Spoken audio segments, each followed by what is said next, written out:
Can you tell me a bit about the book, The Uses of Enchantment? Yes, it was written and published in 1976. It was written by Bruno Bettelheim, who claimed to have been a Freudian psychologist. Um, the book was highly praised and received many awards, but it was found out in 1991 that Bruno Bettelheim was not a psychologist or a Freudian, as he had claimed, but had been educated in art in Austria, came to the United States in 1939, and posed as a Freudian psychologist. He was employed by the university in Chicago as well as a private institution where he dealt with psychiatrically problematic children. Um, the book was of interest to me because during my training as a psychologist, he was still regarded as a wise man. My opinion, having read this book, um, was the same as it was when I read it before, that the gruesome details of fairy tales are really not necessary for the development of a child.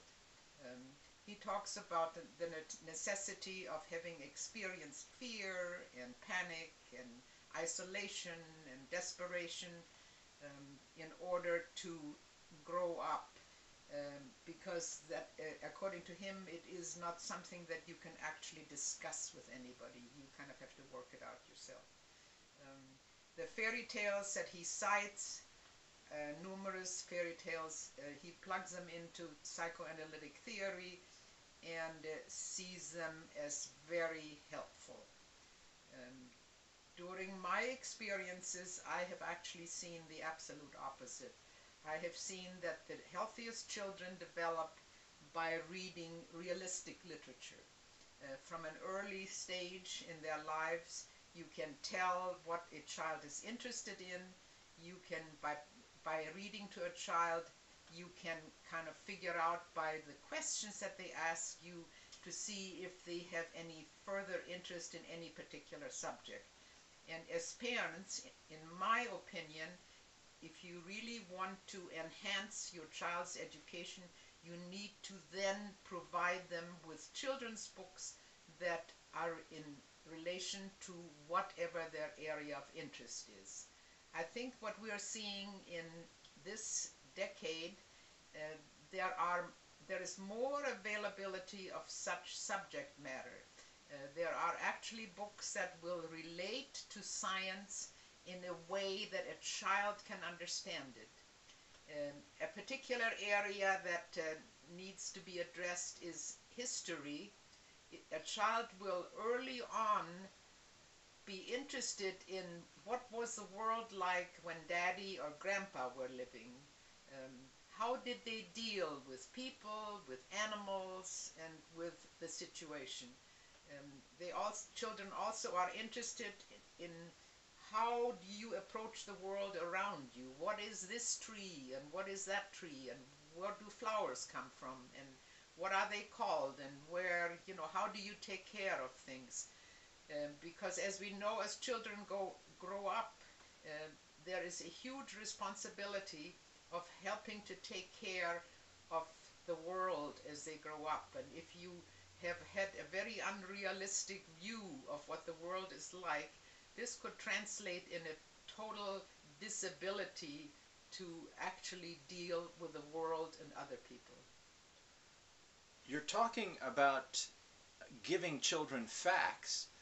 What about giving children mythology? Do you think there's a role that fairy tales can play?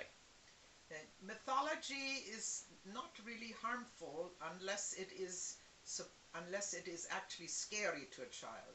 If a child reads a book about mythology where things work out, it's a good experience. When a child reads about feeding children to the wolf or um, being attacked by ghosts or being attacked by goblins or by witches, um, the child will start to wonder to see where are these witches, because a child usually will try to relate it to their living situation. Like, am I living with a witch? You know, at night when I see a shadow on the wall, is that a ghost? And children will suffer from nightmares and actually panic disorder if this is not addressed. What about the relationship between parents and children? Can that be explored using fairy tales? Yes, it can, because you can see how um, and the earlier generation related to the young generation, and what the young generation learned from the earlier generations, and actually how the world is changing and how you need to cope with it. I think a lot of people now are very frightened about change, about the pace of change is accelerating, and that when they think of fairy tales, they think of timeless values, they think of archetypes. Uh, can you elaborate a bit more about that? Timeless changes. The world has never been without change.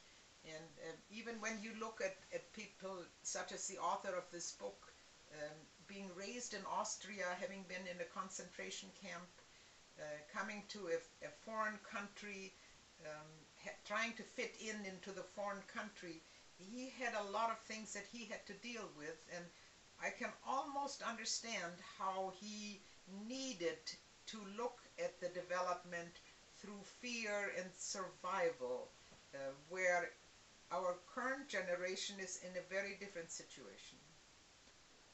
Do you think the current generation could benefit from fairy tales? I think so, but we don't need to put in the fear, the fear mongering in fairy tales, which is often the the whole basis for the fairy tale. Why do you think there are so many fear-engendering fairy tales? And I've seen parents actually use fairy tales to discipline their children, to tell them, you know, the ghost will get you and the witches will get you, even to the point where if you don't behave, Santa Claus will bring you nothing. That sounds like a real threat. Thank you very much.